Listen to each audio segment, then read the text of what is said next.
Hello friends, welcome to my channel Study Science.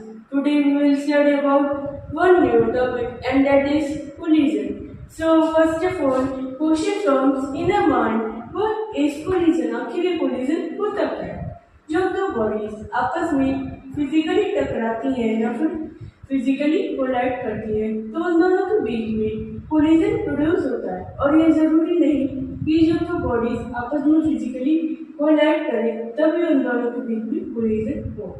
जब एक body का पार्ट दूसरी बॉडी पर फोर्स लगने की वजह से अफेक्ट हो रहा हो तब भी हम कह सकते हैं इन दोनों बॉडीज के बीच में कोलिजन प्रोड्यूस हो रहा है। कोलिजन के काफी सारे टाइप्स होते हैं, तो सबसे पहले हम बात करते हैं इलास्टिक कोलिजन के बारे में। आखिर इलास्टिक कोलिजन होता क्या? There is no loss of kinetic energy. Elastic collision में काइनेटिक एनर्जी का कोई भी लॉस नहीं होता। आइए अब हम इसे एक एग्जांपल की हेल्प से समझते हैं। लेट्स सपोज हमने एक बॉल ली है, बॉल को हमने एक हाइट से मार्बल फ्लोर के ऊपर फेंका है। उसकी वेलोसिटी है 5 मीटर पर सेकेंड। जैसे ही वो बॉल मार्बल फ्लोर को हिट करेगी वो तुरंत ही 5 मीटर पर सेकेंड की स्पीड से उसी हाइट पे पहुंच जाएगी जिस हाइट से हमने उसे फेंका था। तो यहाँ पर हमने देखा जिस वेलोसिटी से हमने उसे फेंका था वो उसी वेलोसिटी से ऊपर पहुंच जाती है। तो यहाँ पर काइनेटिक एनर्जी का कोई भी लॉस नहीं हो रहा है। आइए अब हम इलास्टिक कोलिजन की कुछ और प्रॉपर्टीज के बारे में जानते हैं। इलास्टिक कोलिजन में मोमेंटम एंड टोटल एनर्जी दोनों ही कंजर्व रहते हैं। The momentum is conserve and the total energy is conserve. अब हम सेकेंड टाइप ऑफ कोलिजन के बारे में बात करते हैं, that is inelastic collision. Inelastic collision में काइनेटिक एनर्जी का कुछ लॉस होता है। There is loss of kinetic energy. अब हम इसे एक एग्जांपल की हेल्प से समझते हैं। जैसे कि हमने बॉल ली, बॉल को हमने एक हाइट से एक ग्राउंड के ऊपर फेंका जिसकी वेलोसिटी थी v1। जैसे ही वो बॉल ग्राउंड को टकराकर वापस गई वो उस हाइट को अटेन नहीं कर पाई जिस हाइट से हमने फेंका था। तो इसका मतलब ये है कि वो उतनी वेलोसिटी से गई ही नहीं कि वो उस हाइट को अटेन कर पाए जिस हाइट से हमने उसे फेंका था। तो यहाँ पर कुछ न कुछ काइनेटिक एनर्जी का लॉस हुआ है दोनों वेलोसिटीज के बीच में। तो हम ये कह सकते हैं कि ये इनइलास्टिक कोलिजन का एग्जाम्पल है। आइए अब हम इनइलास्टिक कोलिजन की कुछ प्रॉपर्टीज को जान लेते हैं। इनइलास्टिक कोलिजन में मोमेंटम एंड टोटल एनर्जी दोनों ही कंजर्व रहती हैं। The momentum is conserved and the total energy is conserved. आइए अब हम नेक्स्ट कोलिजन के बारे में बात करते हैं, that is head on collision. Head on collision में जब दो बॉडीज आपस में कोलाइड करती हैं तो कोलिजन से पहले वो जिस डायरेक्शन में मूव कर रही होती है कोलिजन के बाद भी वो उसी डायरेक्शन में मूव करती है, वो अपना डायरेक्शन चेंज नहीं करती। It is the collision in which the colliding bodies move along the same straight line path before and after the collision. इसे हम एक डायग्राम की हेल्प से समझते हैं।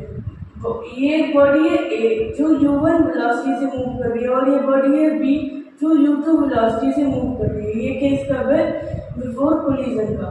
ड्यूरिंग कोलिजन दोनों बॉडीज आपस में कोलाइड कर जा रही है। कोलिजन के बाद बॉडी ए मूव कर रही है वेलोसिटी v1 से और बॉडी बी मूव कर रही है वेलोसिटी v2 से।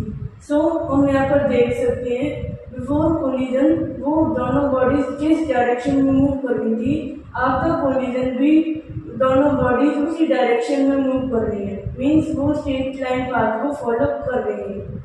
इसे कहते हैं हम हेड ऑन कोलिजन। अब हम इसे एक एग्जाम्पल की हेल्प से देखते हैं। लेट्स सपोज हमारे पास दो कार्स है, कार 1 और कार 2। कार 1 मूव कर रही है वेलोसिटी u1 से और कार 2 मूव कर रही है वेलोसिटी u2 से। ये केस कब है? बिफोर कोलिजन का। ड्यूरिंग कोलिजन दोनों कार्स आपस में कोलाइड कर जाएंगे। कोलिजन के बाद कार 1 मूव करेगी वेलोसिटी v1 से और कार 2 मूव करेगी वेलोसिटी V2 से। तो हम यहाँ पर भी देख सकते हैं जिस डायरेक्शन में कार कोलिजन से पहले मूव कर रही थी, कोलिजन के बाद भी उसी डायरेक्शन में मूव कर रही है, वो अपना डायरेक्शन चेंज नहीं कर रही। अब बात करते हैं परफेक्टली इनइलास्टिक कोलिजन के बारे में। आखिर ये परफेक्टली इनइलास्टिक कोलिजन होता क्या है? जब दो बॉडीज कोलिजन के बाद एक साथ स्टिक होकर मूव करती हैं, तो वो ऐसा सिंगल बॉडी मूव करती है जिसकी एक कॉमन वेलोसिटी होती है v। तब हम उस कोलिजन को कहते हैं perfectly inelastic collision. If two bodies stick together after the collision and move as a single body with a common velocity, then the collision is said to be perfectly inelastic collision. इसी हम एक example की help से देखते हैं। Let's suppose ये एक ball है जिसकी वेलोसिटी है u1 और ये सेकंड बॉल है जिसकी वेलोसिटी है u2। ये केस कब का है? Before collision. कोलिजन के बाद दोनों बॉल्स आपस में कोलाइड कर जाएंगे। ये केस कब का है? जब ड्यूरिंग कोलिजन। कोलिजन के बाद दोनों बॉल्स एक साथ स्टिक होकर आगे मूव करेंगी जिसकी एक कॉमन वेलोसिटी होगी v। तो हमने यहाँ पर क्या देखा कि कोलिजन से पहले वो अलग अलग मूव कर रही थी, लेकिन कोलिजन के बाद वो एक साथ एक ही वेलोसिटी से मूव करने लग जाएंगे। तो ये एग्जांपल हुआ परफेक्टली इनइलास्टिक कोलिजन। तो इस क्लास के लिए सिर्फ इतना ही। आज की क्लास में हमने पढ़ा कि कोलिजन क्या होता है और उसके टाइप्स के बारे में पढ़ा।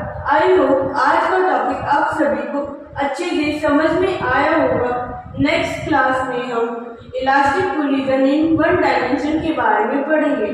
तब तक please like, share and subscribe to our channel Studying Science. Thank you.